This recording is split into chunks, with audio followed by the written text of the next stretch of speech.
しなみを揃えてゆこうお互いを信じ合う五人の仲間ボルテス5に預けた命飛ぶぜ宇宙の果てまでもみんなの笑顔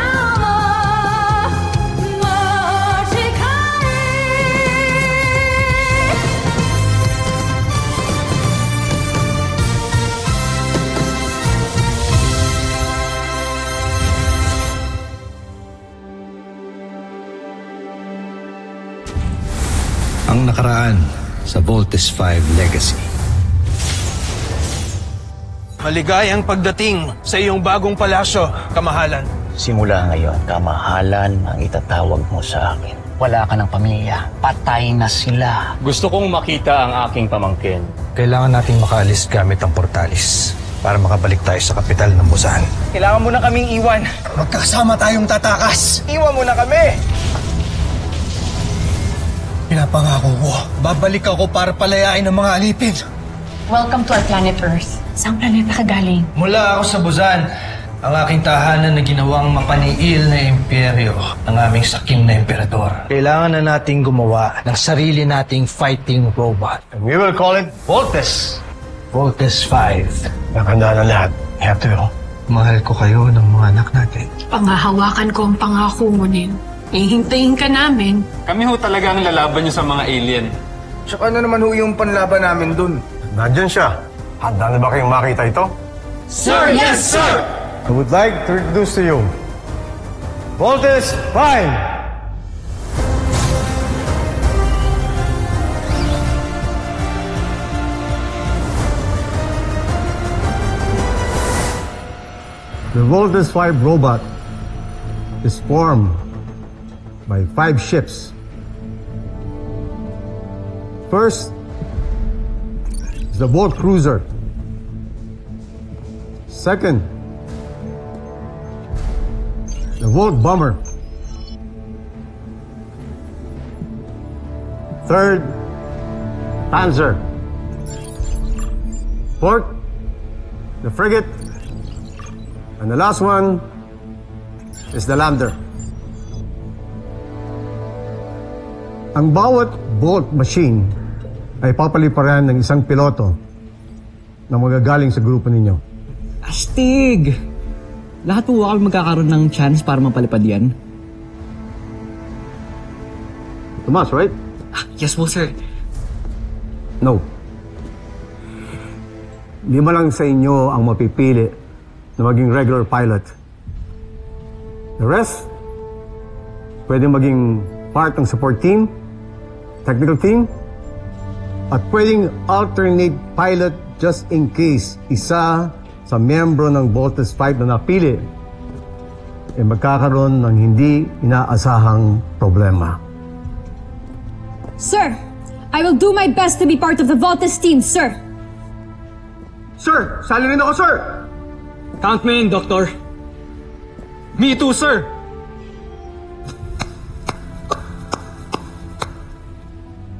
I like your initiative. But again, 5 lang sa inyo mapipili. Kaya maganda kayo dahil bukas na bukas, dadaan uli kayo sa isang matinding training. So good luck, do your best, at ang pipiliin ko lang ay yung 5 pinakamagaling. Alice.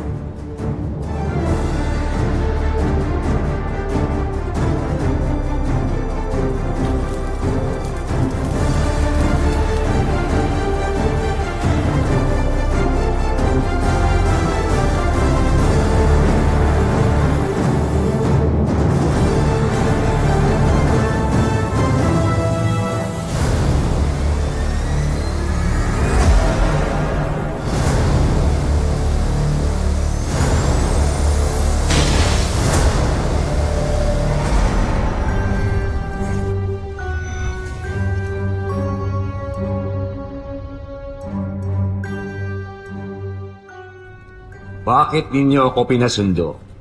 Ano ang nangyayari rito? Jomfrey. May nasagap kasi tayo sa ating radar na isang sasakyang himpapawid na nakapasok sa ating planeta. Paano ito nakapasok sa ating himpapawid ng ganun kadali?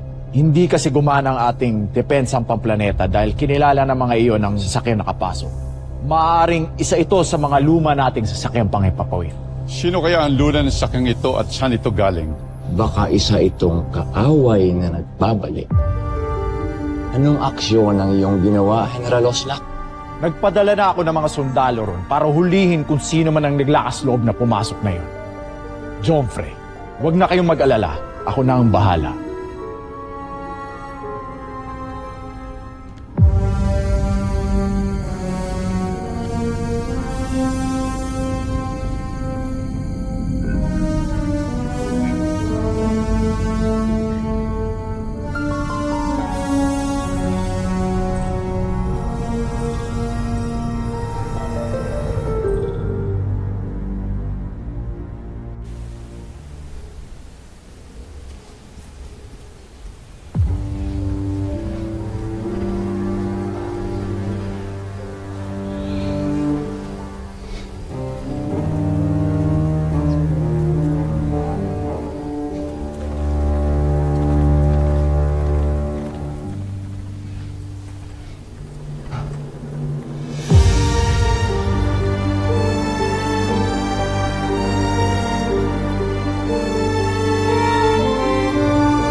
Sandali! Ikaw ba ang dayuhang lula ng sasakyang panghimpapawid na nakapasok sa aming planeta? Bakit hindi ka sumasagot? Huli niya! Tatawagin ko, mahal na prinsipe.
Anong kaguluhan nito?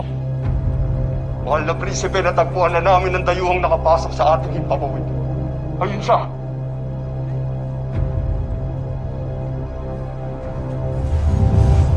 Sino kang dayok at nanggugulo ka dito sa Kapitolyo ng Bansa? Wala kang sum.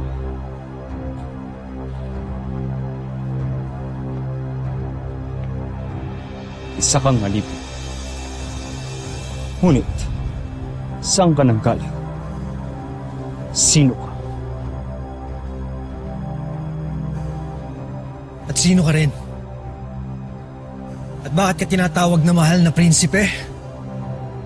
Anak ka ba ng isang emperador? Anak! Oo. Anak ako ng emperador. Ako si Prinsipe Zardos, ang nag-iisa niyang tagapagmana.